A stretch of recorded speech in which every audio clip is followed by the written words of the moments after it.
জুৱা খেলাৰ বিজ্ঞাপন কৰি সকলোৰে হাঁহিয়তিৰ পাত্ৰ হ'ল কুহি 333 ইউটিউবাৰ। হয় বন্ধু বান্ধৱীসকল, সম্পূৰ্ণ ভিডিঅ'টো চাব লাগিলে আপোনালোকে শেষলৈকে চাব লাগিব, তেতিয়া সকলো গম পাব। কাৰণ সকলোৰে সমালোচনা হোৱা কুহিয়ে অৱশেষত মাত মাতিলে। কি ক'লে আহকচোন জানো।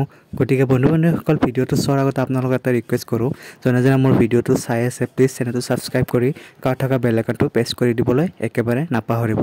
গতিকে বন্ধু বান্ধৱীসকল, বেছি পলম নকৰি মানুহে আচলতে মানুহ নহয়, দেৱতুল্য বুলি ভাবে নিজকে। কাৰণ তেওঁলোকে জানে যে তেওঁলোকৰ কোনো দিনে কেতিয়াও ভুল হোৱাই নাই অথবা ভুল কৰাই নাই। যিয়ে নহওক, আনৰ ফটো ভিডিঅ' ব্যৱহাৰ কৰি হ'লেও কাৰোবাৰ অকণমান লাভ হৈছে, অৱশ্যে কষ্ট অলপ হৈছে। তেওঁলোকৰ কাহিনী বনাবলৈ একো নাই, নিজৰ নহ'লে আনৰ পিঠেৰে বিহু পাতিবলৈ হ'লে অলপতো কষ্ট হ'বই।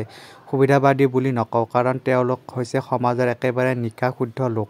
তেওঁলোকে সমাজৰ অন্যায় হোৱাটো চাব নোৱাৰে, অৱশ্যে কামেৰে নহয় কমেণ্টেৰে সমাজৰ হিতৰ বাবে তেওঁলোক অহৰহ কষ্ট কৰিছে। ভাল বেয়া সময় সকলোৰে আহে। অনাকাংক্ষিতভাৱে মোৰ এটা ভুল হ'ল, তাৰ বাবে আপোনালোকৰ ওচৰত মই ক্ষমা বিচাৰিছোঁ। বেলেগৰ জীৱনৰ ঘটনাক লৈ ফূৰ্তি কৰাতকৈ নিজে কৰাই ভাল। গতিকে বন্ধু বান্ধৱীসকল, এয়াই আছিলে কুহিৰ মন্তব্য। আপোনালোকে জনাবচোন কুহিৰ মন্তব্যখিনি কেনেকুৱা পালে, প্লিজ কমেণ্টত জনাব। লগতে পৰৱৰ্তী ভিডিঅ'ত লগ পাইছোঁ। ধন্যবাদ।